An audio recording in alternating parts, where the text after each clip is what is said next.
Now, the general election may be still over a year away, but some of the policy areas that may just decide it are clearly emerging. And I think it's going to be a whole lot more exciting than some of us feared for quite a while, as I was just saying to Michael Portillo, if you were kind enough to be watching. They are genuinely interesting areas. Yesterday we talked about the economy, which of course is always a feature, is certainly crucial, but is in play as well, as in the opinion polls, Labour's credibility on the economy inches up and inches up. It's always crucial, but it may not just be the only determinant.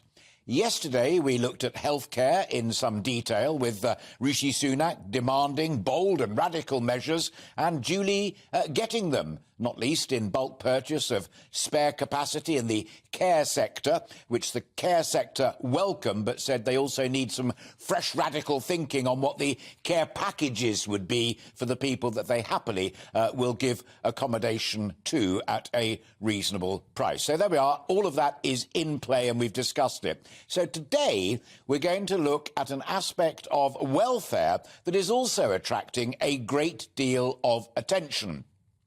With a profound shortage of workers right across the economy in many, many industries, are there clever ways to tempt some of those who are not working back into the labour market? It may be because they're long-term ill, or it may be that, as it were, they've taken early retirement. If we need workers, what can we do to try and get those people back in employment, paying taxes, paying national insurance? Now, just a few days ago, Labour's Shadow Work and Pensions Secretary, Jonathan Ashworth, unveiled plans to encourage older workers and those with long-term medical conditions back into work. And Sir Keir Starmer writes, as you just heard from Ray, in today's Sunday Telegraph, that the National Health Service itself is not a sacred cow, and that he will slash the nonsense of bureaucracy in the NHS, that nothing is off the agenda. Now, that might be said of benefits and welfare too, might it not? Let's have a look profoundly at how that operates. It really does seem to us that we might just get some fresh ideas ahead of that general election. And we would also very much like to know what yours are. What would you do if you were given the chance to reform both the NHS and, more importantly today, the entire welfare system? Do let me know. Now, in that speech, let me go back to John Ashworth, he promised to improve support for those who've recently left employment. More flexibility over fitness to work tests could help those who are on sickness benefits to find work. Government says that it is also itself increasing employment support for the over 50s. So a proper debate is clearly there to be had.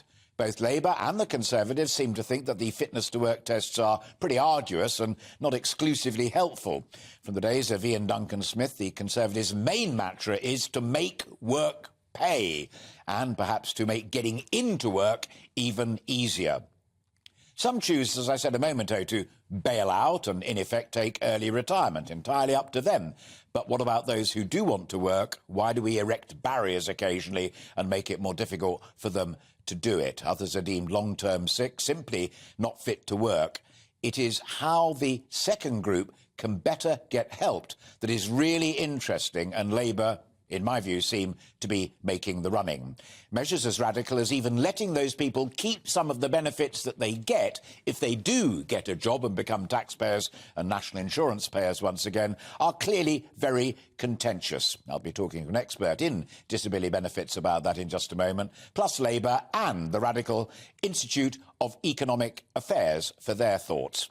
Now, the influential Spectator magazine said recently that welfare and work are clearly in play ahead of the general election, not least because the benefits bill is soaring and not to any great effect, they argued.